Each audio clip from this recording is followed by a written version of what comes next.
Diagnosis and treatment of the first rib can easily be done seated, or can also be done supine as well. To diagnose seated, it can be as easy as actually resting your hands on their shoulders while they inhale and exhale. Again, looking for the rise and fall.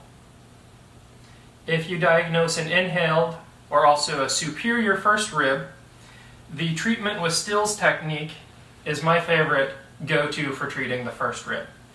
If the rib is inhaled, have the patient put their hand on their chest to keep them from hitting themselves in the face.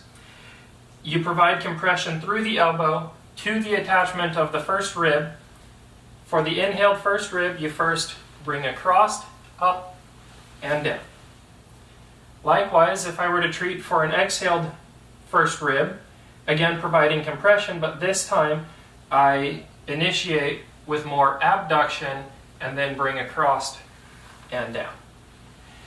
And a good real-world application can sometimes be to actually utilize both methods to treat one shoulder and utilize both of them to treat the other shoulder to help really loosen up the thoracic inlet and also reduce a lot of the tension in the patient's neck.